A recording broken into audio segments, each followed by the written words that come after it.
Professor Roni K baby കേട്ടല്ലോ, ആശ്വാസമാകുന്ന ഉറപ്പ് കിട്ടേണ്ട ഇടത്തു നിന്ന് കിട്ടിയാൽ പിന്നെ ഞങ്ങൾ നന്ദി പറയാതെ മറ്റെന്ത് ചെയ്യാൻ? മുനമ്പത്തുകാരുടെ ശബ്ദമാണ് കേട്ടത്. മറുപടി.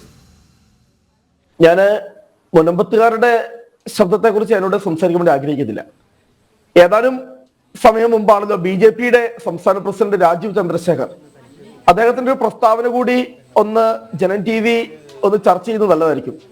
രാജീവ് ചന്ദ്രശേഖർ പറഞ്ഞത് ബഹുമാനപ്പെട്ട പ്രതിപക്ഷ നേതാവ് VD സതീശന്റെ പ്രസ്താവനയെ സ്വാഗതം ചെയ്യുന്നു എന്നാണ് രാജീവ് ചന്ദ്രശേഖർ പറഞ്ഞത്. രാജീവ് ചന്ദ്രശേഖറുടെ പ്രസ്താവനയില് നരേന്ദ്രമോദിയുടെ ഉറപ്പിനെയോ അല്ലെങ്കിൽ ഇന്ന് കിരൺ റിജ്ജു വന്ന് പറഞ്ഞ വാക്കുകളെ ഒന്നുമല്ല അദ്ദേഹം അവിടെ സ്വാഗതം ചെയ്യുകയോ ശരിവെക്കുകയോ ചെയ്തിരിക്കുന്നത്. കാര്യങ്ങൾ വളരെ വ്യക്തമാണ്.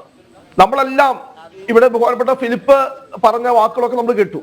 ബഹുമാനപ്പെട്ട ഫിലിപ്പ് കേട്ടതുപോലെ തന്നെ കിരൺ റിജ്ജുവിന്റെ പത്രസമ്മേളനവും അതുപോലെ കിരൺ റിജ്ജു അവിടെ മുൻപത്ത് നടത്തിയ പ്രസംഗവും എല്ലാം നമ്മളും എല്ലാ മാധ്യമങ്ങളിലൂടെ ലൈവായി കണ്ടതാണ്. അതിനകത്തൊക്കെ കിരൺ റിജ്ജു പറഞ്ഞ കാര്യങ്ങള് ഇവിടുത്തെ BJPയുടെ നേതാക്കന്മാരെ ഇതിനു മുൻപ് പറഞ്ഞ ഇന്ന് തൊട്ട് പറഞ്ഞ കാര്യം അവിടെ നിൽക്കട്ടെ, രാജീവ് ചന്ദ്രശേഖർ ഇന്ന് പറഞ്ഞ കാര്യം അവിടെ നിൽക്കട്ടെ, ഇതിനു മുമ്പ് BJPയുടെ നേതാക്കൾ പറഞ്ഞ ഒരു ടോണിലല്ല, ഒരു ഭാഷയിലല്ല കിരൺ റിജ്ജു ഒക്കെ സംസാരിക്കുന്നത്. തീർച്ചയായിട്ടും ഇവിടെ ആരും മുൻപം വിഷയം പരിഹരിക്കുന്നതിന് ആരും എതിരല്ല. എല്ലാവരും ഈ മുൻപം വിഷയം വളരെ കൃത്യമായി തന്നെ വളരെ വേഗം തന്നെ അവിടുത്തെ ജനങ്ങൾക്ക് നീതി ഉറപ്പാക്കണം, ആ പ്രശ്നം പരിഹരിക്കണം. ഞാൻ ഇവിടെ സംസാരിക്കുന്നത് ഇന്ത്യൻ നാഷണൽ കോൺഗ്രസിന് വേണ്ടിയാണ്. കോൺഗ്രസ് എന്നും ആവശ്യപ്പെട്ടത് വളരെ അടിയന്തരമായി തന്നെ ആ പ്രശ്നം പരിഹരിക്കണമെന്നാണ്.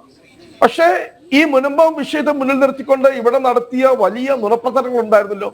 ഇവിടെ ഈ വഖഫ് ഭേദഗതി നിയമം പാസ്സായാൽ അന്നേരം തന്നെ ഈ വിഷയം പരിഹരിക്കുമെന്നായിരുന്നു ബഹുമാനപ്പെട്ട ഇവിടുത്തെ BJPയുടെ നേതാക്കളെല്ലാം പറഞ്ഞത്. ഇപ്പോൾ കിരൺ റിജ്ജു പറഞ്ഞ പ്രസംഗത്തിന് പറഞ്ഞ എന്താ, വഖഫ് നിയമം ഞങ്ങൾ തയ്യാറാക്കിയപ്പോൾ, വഖഫ് നിയമ ഭേദഗതി ഞങ്ങൾ തയ്യാറാക്കിയപ്പോൾ ഞങ്ങളുടെ മനസ്സിൽ ഉണ്ടായിരുന്നത് മുൻപം വിഷയമായിരുന്നു. പക്ഷേ ഈ വഖഫ് നിയമം ഇപ്പോൾ പാർലമെന്റ് പാസ്സായി വന്നപ്പോൾ അവിടെ മുൻപുമായി ബന്ധപ്പെട്ട് അവിടുത്തെ പ്രശ്നം പരിഹരിക്കുന്നതിനുള്ള എന്തെങ്കിലും നിർദ്ദേശമുണ്ടോ? ഇന്നൊരു മാധ്യമ പ്രവർത്തകൻ വളരെ തുറന്നു തന്നെ ബഹുമാനപ്പെട്ട കിരൺ റിജ്ജുവിനോട് ചോദിച്ചു, ഏത് വകുപ്പ് പ്രകാരമാണ് അല്ലെങ്കിൽ വഖഫ് നിയമ ഭേദഗതിയിലെ ഏത് പ്രൊവിഷൻ വെച്ചാണ് നിങ്ങൾ ഈ മുൻപം വിഷയം പരിഹരിക്കാൻ പോകുന്നത് എന്ന് പറയുമ്പോൾ അദ്ദേഹത്തിനോട് കൃത്യമായ ഉത്തരവില്ല.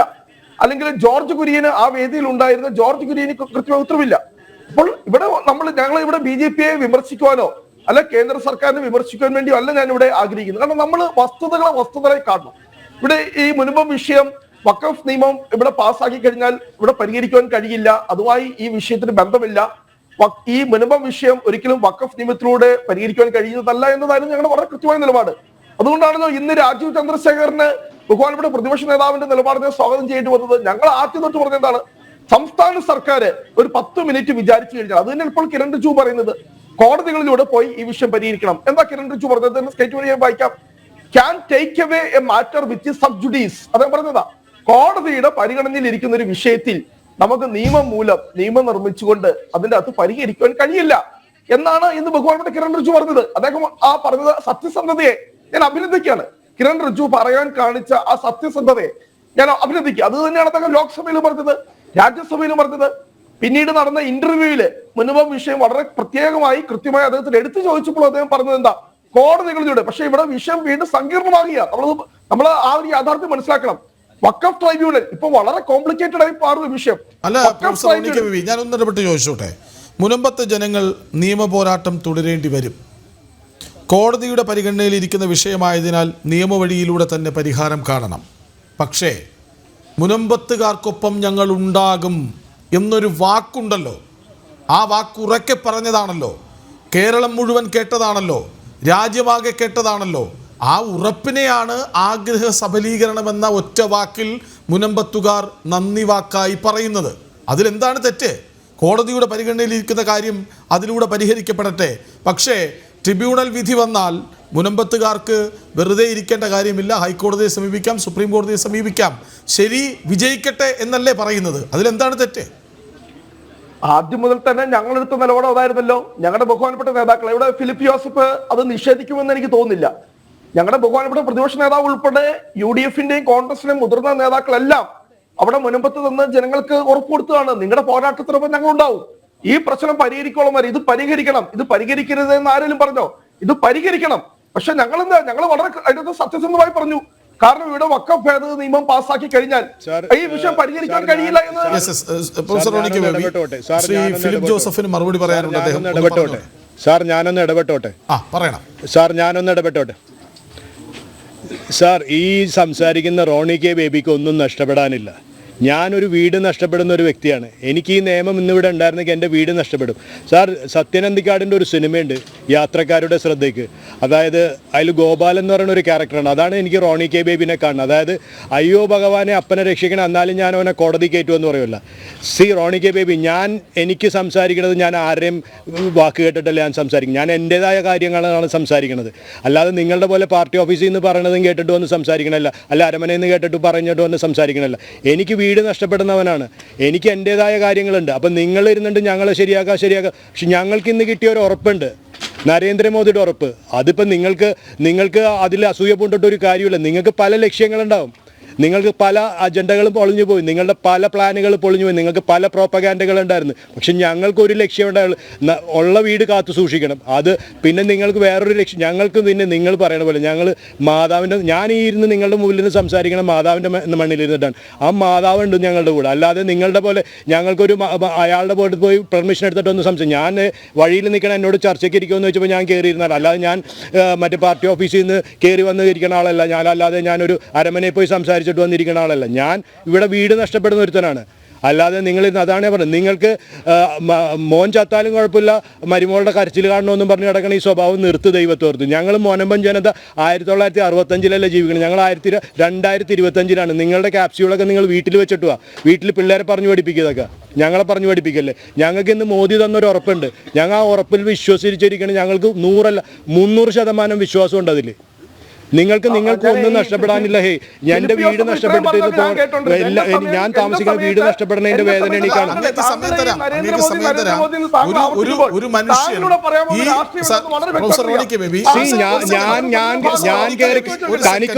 താങ്കൾക്കൊന്നും നഷ്ടപ്പെടാനില്ല. എനിക്ക് ഒരു നഷ്ടപ്പെട്ടവന്റെ വേദനയാണ് ഈ പറയണത്. താങ്കൾക്കൊന്നും നഷ്ടപ്പെടാനില്ല. ഒരു നഷ്ടപ്പെട്ട പോണവന്റെ വേദനയാണ് ഞാൻ ഈ സംസാരിക്കുന്നത്. താങ്കൾക്കൊന്നും നഷ്ടപ്പെടാനില്ല മാഷെ. ഞാനൊരു നഷ്ടപ്പെടുന്നവന്റെ വേദനയാണ്. താങ്കളുടെ പോലെ താങ്കളുടെ മുകളിൽ 100 പേരുണ്ടാവും. എനിക്ക് എന്റെ മുകളിൽ എന്റെ മാതാവും എന്റെ കുടുംബം മാത്രമേ ഉള്ളൂ. ഞങ്ങൾ നരേന്ദ്രമോദി, ഞങ്ങളെ രക്ഷിച്ചവന്റെ രാഷ്ട്രീയമാണ് ഞങ്ങൾ സംസാരിക്കുന്നത്. ഞങ്ങൾ നരേന്ദ്രമോദിയുടെ രാഷ്ട്രീയമല്ല, ഞങ്ങളെ രക്ഷിച്ചവന്റെ രാഷ്ട്രീയമാണ് സംസാരിക്കുന്നത്. ഞങ്ങൾ നന്ദിയുള്ളവരായിട്ടാണ് കാണിക്കുന്നത്. ഞങ്ങൾ നന്ദിയുള്ളവരാണ് ഈ കാണിക്കുന്നത്. എന്റെ ആദ്യത്തെ 4-5 ചോദ്യങ്ങൾക്ക് ഒറ്റ വരിയിൽ മാത്രം ഉത്തരം പറഞ്ഞ ആളാണ് ഫിലിപ്പ് ജോസഫ്. എനിക്ക് ഒരു ചോദ്യം ചോദിക്കേണ്ടിടത്ത് 4-5 ചോദ്യങ്ങൾ ചോദിക്കേണ്ടി വന്നു അദ്ദേഹത്തോട്. അദ്ദേഹം പറഞ്ഞു തുടങ്ങിയത് അങ്ങനെയാണ്, ചെറിയ വാക്കുകളിൽ. പക്ഷേ അങ്ങയുടെ പ്രതികരണം കേട്ട ശേഷം അദ്ദേഹത്തിന് വാതോരാതെ മറുപടി പറയേണ്ടി വരുന്നു. അത് കേൾക്കൂ. കേട്ട ശേഷം അങ്ങേക്ക് സമയം തരാം. പ്ലീസ് പറയൂ ഫിലിപ്പ് ജോസഫ്. സാർ, ഞാൻ അദ്ദേഹം പറയണത് അദ്ദേഹം ഇത്ര മോശമായിട്ട് സംസാരിച്ചപ്പോഴാണ് ഞാൻ കയറി സംസാരിച്ചത്. ഫിലിപ്പ് ജോസഫ് ഇനി പറയാനുണ്ടോ? കോൺഗ്രസ് പാർട്ടി നിങ്ങളോട് ഉണ്ടെന്ന് പറയുമ്പോൾ നിങ്ങൾക്ക് എന്താ പിന്നെ കോൺഗ്രസ് സാർ, എനിക്കൊന്ന് ഇപ്പൊ എനിക്ക് പറയാനില്ല. അദ്ദേഹം കയറി ഇന്ററപ്റ്റ് ചെയ്തത് കാരണമാണ് ഞാൻ സംസാരിച്ചത്. ഞാനിപ്പോഴും പറയുന്നത് ഞങ്ങളെ രക്ഷിച്ചത് ഇപ്പൊ നരേന്ദ്രമോദിയാണ്. അപ്പൊ ഞങ്ങൾ നരേന്ദ്രമോദി അല്ലാതെ വേറെ ആരുടെ പേര് പറയും? ഞങ്ങള് കേന്ദ്രമന്ത്രി പ്രസ്താവന നിരാശാജനകമാണെന്ന് പറഞ്ഞ മുൻപ് സമരസമിതിയാ. നിങ്ങൾ പോയി നോക്ക്, നിങ്ങൾ അന്വേഷിക്കുക. ആര് പറഞ്ഞു അങ്ങനെ ഒരു പ്രസ്താവന? ഞങ്ങളുടെ സമരസമിതിയിൽ നിന്ന് പിരിഞ്ഞുപോയ ഒരുത്തൻ പറഞ്ഞ കാര്യം ഞങ്ങൾ എന്തിനടുത്ത് പറയുന്നത്? ഞങ്ങളുടെ സമരസമിതിയിൽ നിന്ന് പിരിഞ്ഞുപോയ ഒരുത്തനുണ്ട്. അവനിവിടെ 2 ആഴ്ചയായിട്ട് ഇവിടെ കാണാനില്ല. അവൻ വായ തോന്നിയത് കുടിച്ചിട്ട് വിളിച്ചു പറയുന്നതിന് ഞങ്ങൾ എന്ത് പറയാനാണ്? അവൻ കുടിച്ച് വെളിവില്ലാതെ അത് കേട്ട് വിശ്വസിക്കുന്നു. നിങ്ങളോട് ഞങ്ങൾ എന്ത് പറയാൻ? ഇല്ല, നമ്മൾ അങ്ങനെ എല്ലാത്തിനും അങ്ങനെ ചുമ്മാ രാഷ്ട്രീയമായിട്ട് മാത്രം കാണാതെ ഇവിടെ പാർട്ടി ഓഫീസിൽ നിന്ന് ക്യാപ്സ്യൂൾ ഞങ്ങൾക്ക് അത്യാവശ്യം നിയമം അറിയാവുന്നതാ. ഞങ്ങൾക്ക് പിന്നെ ഈ പറഞ്ഞ മുൻപത്തെ വിഷയം ഞങ്ങൾ പത്രമൊക്കെ വായിച്ചിട്ട് തന്നെയാ, അവിടുത്തെ ജനങ്ങളുമായിട്ട് സംസാരിച്ചിട്ട് തന്നെയാണ് ഞങ്ങൾ ഈ ചർച്ചയ്ക്ക് വരുന്നത്. ഞങ്ങൾക്ക് നിയമം അറിയാം മാഷെ, ഞങ്ങൾക്ക് നിയമം അറിയാം. ഞങ്ങളും ഒരു 2-2.5 വർഷമായി കോടതിയും കാര്യങ്ങളായിട്ട് കയറി ഇറങ്ങണം. അത് ആ ഒരു അനുഭവം മാത്രം മതി ഞങ്ങൾക്ക് വേറെ ഒരു ആഗ്രഹമില്ല. ഞങ്ങൾ ഈ 2.5 വർഷമായിട്ട് കോടതിയിൽ കയറി ഇറങ്ങണം. ആ ഒരു അനുഭവം മാത്രം മതി. ഞാൻ അങ്ങോട്ടൊന്ന് പറഞ്ഞോട്ടെ. ഇവിടെ ഒരു അടിസ്ഥാന വിഷയമുണ്ടല്ലോ. അതായത് ഞാൻ തലമുറകളായി എന്റെ കുടുംബം ജീവിച്ചു പോകുന്ന ഒരിടം ഒരു നാൾ പെട്ടെന്ന് വഖഫിന്റേതാണ് എന്ന് പറയുമ്പോൾ അവിടുത്തുകാരുടെ മാനസികാവസ്ഥ എന്താണ്? ആ ഞങ്ങളുടെ രാഷ്ട്രീയം ഇപ്പൊ വ്യക്തമാണ്. ഞങ്ങളുടെ രാഷ്ട്രീയം ഇപ്പൊ വ്യക്തമാണ്. ഞാനൊരു കോൺഗ്രസ്, ഞാൻ ഐബിഡിന് വോട്ട് ചെയ്ത ഒരു മനുഷ്യനാണ്. അധികാരത്തിൽ ഇരിക്കുന്നവർക്കല്ലേ ഇത്തരം കാര്യങ്ങൾ ചെയ്യാനാകൂ? നമുക്ക് തൽക്കാലം രാഷ്ട്രീയം മാറ്റിവെക്കൂ. തലമുറകളായി അവരുടെ കുടുംബാംഗങ്ങൾ കഴിഞ്ഞു പോകുന്ന ഒരിടം ഒരു നാൾ പെട്ടെന്ന് നിങ്ങളുടേതല്ല എന്ന് ആരെങ്കിലും പറയുമ്പോൾ അത് കേട്ട് വിശ്വസിക്കേണ്ടി വരുന്ന അവസ്ഥ ആലോചിച്ച് നോക്കൂ. ഒരു മനുഷ്യനല്ലേ, ആ മനുഷ്യന്റെ ചുറ്റുപാടിൽ നിന്നല്ലേ അദ്ദേഹം മറുപടി പറയുന്നത്. ഈ ഓഗസ്റ്റ് മാസം ഈ പറയുന്ന മുനമ്പവും ഈ വഖഫ് നിയമവും ചർച്ച അന്നു മുതൽ പറയുന്നത് സംസ്ഥാന സർക്കാരിന് നിലപാടെടുക്കണം. എന്തുകൊണ്ടാണ്? അവരുടെയാണല്ലോ വഖഫ് ബോർഡ്, അവർ വെച്ച വഖഫ് ബോർഡാണ്. വഖഫ് ട്രൈബ്യൂണൽ അടുത്ത മാസം വിധി പറയാനിരുന്നപ്പോൾ വഖഫ് ബോർഡ് പോയേക്കോ ഹൈക്കോടതി എന്താ സ്റ്റേ ചെയ്യണം, ഏതാ വഖഫ് ട്രൈബ്യൂണലിന് വിധി സ്റ്റേ ചെയ്യണം എന്ന് പറഞ്ഞിട്ട് വഖഫ് ബോർഡ് പോയിരിക്കാൻ കോടതിയില്. ഈ പിണറായി വിജയൻ എന്താ ആർജുമില്ലാത്ത? നിങ്ങൾ പിണറായി വിജയനെതിരെ പറ. പിണറായി വിജയൻ സർക്കാർ 10 മിനിറ്റ് വിചാരിച്ചു. അതാ ഞങ്ങൾ പറയുന്നത്. ഇതിന്റെ അകത്ത് നമ്മൾ ഈ പറഞ്ഞ വലിച്ചു നീട്ടി വിഷയം വഷളാക്കി ഇതിന്റെ അകത്ത് രക്ഷപ്പെട്ട മുതലാളുണ്ട്. അത് പിണറായി വിജയനാണ്, ഇടതുപക്ഷ സർക്കാരാണ്. നിങ്ങൾ അവരുടെ മുഖത്ത് നോക്കി ആരുടെ മുഖത്താണ് പറയണം, അല്ലാതെ കോൺഗ്രസിനോടല്ല നിങ്ങൾ പറയേണ്ടത്. ഞങ്ങൾ ഇവിടെ ആരെയും രക്ഷപ്പെടാൻ അനുവദിച്ചിട്ടുണ്ട്.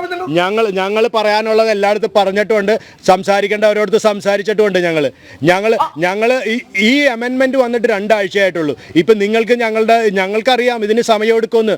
ഞങ്ങൾക്കറിയാം ഇപ്പോഴത്തെ കേരളത്തിലെ സർക്കാർ ഇന്ന് കേരള സർക്കാരിനെ പ്രതിനിധീകരിച്ചുള്ള മന്ത്രിമാർ കുറെ പ്രസ്താവനകൾ ഇറക്കിയിട്ടുണ്ട്.